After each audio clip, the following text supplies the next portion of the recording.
Alright, what's going on, Fishaholics? Welcome back to another video. Rich here, and today is a beautiful, bright Florida day. It's been like 2 or 3 days of rain, overcast skies, and high winds like 20 to 30 miles an hour. We have been fishing though. Yesterday we fished hard and explored some ocean inlets as well as the ocean surf, trying to learn something new, something different, and I think we did. So today we're gonna try and fish similar but a little different, because we're going to apply what we learned yesterday today so we can head to the water and go catch some fish.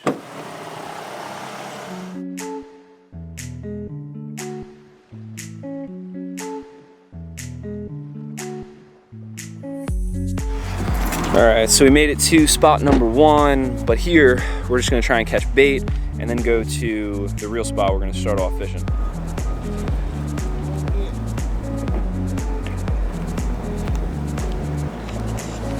Alright, so I just filled up my little cooler with some water, and since we don't have bait to catch bait, we're just going to use some Berkeley Gulp on a small little hook and with a little weight, and we're going to try and fish like this harbor area for some pinfish. Alright, not what we're looking for, but our first catch, this little puffer fish.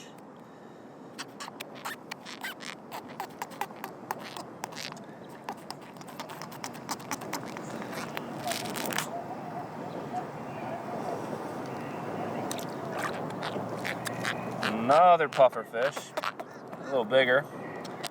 They are a cute little fish. But right now we're looking for the pinfish, not the puffer fish. Look at that. It's like a tennis ball.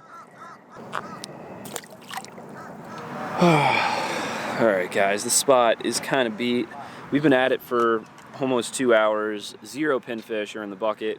Just caught those 2 puffer fish, but there are pinfish here because guys with the cast net are catching them, but we don't have that, so that's why we're trying to catch them the way that we are. And we just lost our rig in the bottom, so we have 2 options, I think: re-rig and keep fishing here. Maybe if the tide changes, we'll start catching them, or pack it up and go to another spot.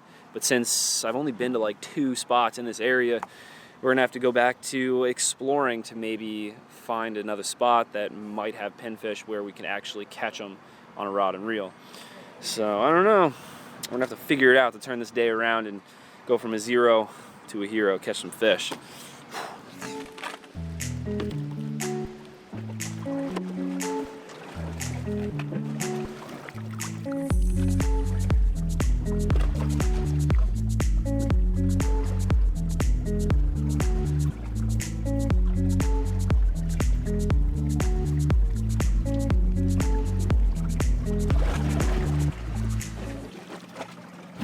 Alright guys, so we spent an additional 2 hours just trying to catch live bait, and we fished like 3 other spots and we couldn't catch any. So I don't want to waste the whole day away, so we're going to try the next best thing, a live target, and see if this can get the job done.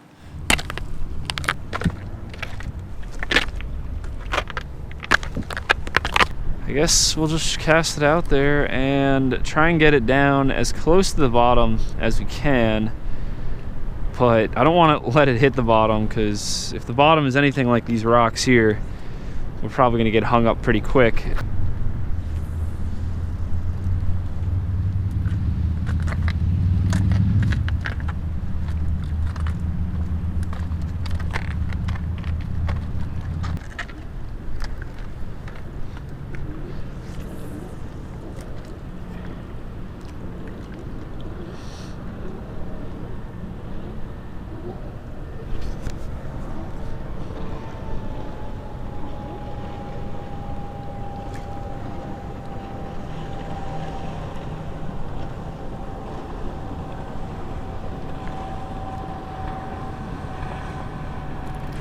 There's a fish. Boom! Thumped the live target. That's what I'm talking about. Who needs live bait when you got a live target? Oh, man, what the? He just jumped on the bank. These fish are crazy. Okay. Look at that pretty crazy snook.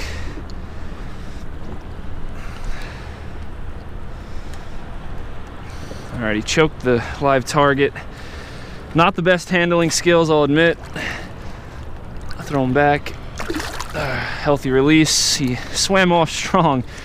All right, well, let's see if we can get another one. It's pretty sweet. I know you guys are gonna have fun trying to rip me a new one on that catch and release, but it wasn't much I could do. It happened in a blink of an eye. That fish launched itself out of the water, landed on the rocks, and we pulled him off and put him back in the water as quick as possible so he wouldn't flip around and injure himself. I have had a tarpon, though, in St. Martin launch itself out of the water and land in a tree, and that was insane. The tree was shaking and then he wiggled off and fell back in the water. I don't know if you guys saw that on video. I could always edit it out, but you know, I want to keep it real with you guys. Don't want to edit it out just because something freaky happened. It's kind of freaky that we were fishing this live target for 5 minutes and boom, caught that first fish. Yesterday we were here for 5-6 hours throwing plugs around, and I didn't catch anything, not even a bite. The only guys that were catching fish were the guys that were using bait. That's why I made it seem like it was going to be so critical to have bait.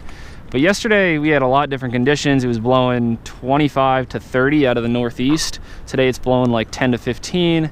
Not as much weeds in the water, so that's why we probably might have a better chance of catching fish today than we did yesterday. A lot better chance.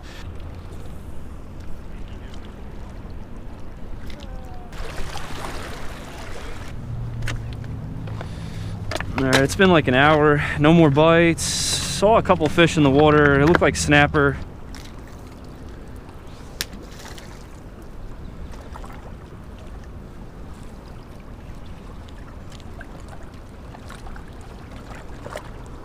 Yo, look at this.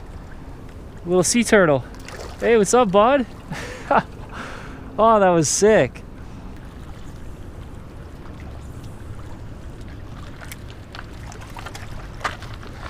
Ooh. Very intriguing that we're not getting more bites.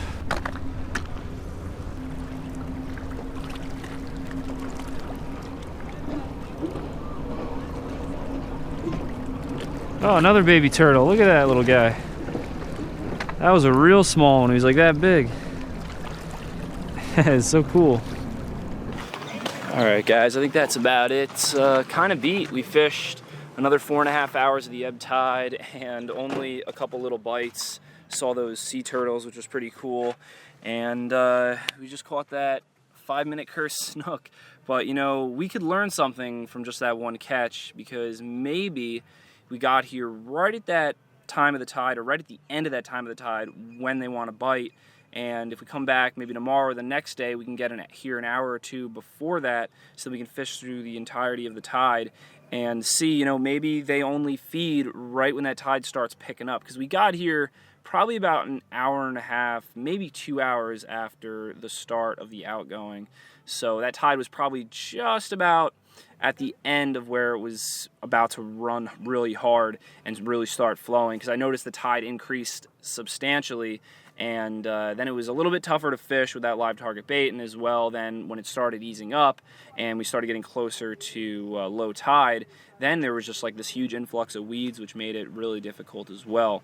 So we're just gonna have to keep putting in more time until maybe we tap into this bite a little bit better, and also we can invest in a cast net, and that could help a little bit as well. If we're using live bait and a live target, then these fish don't stand a chance.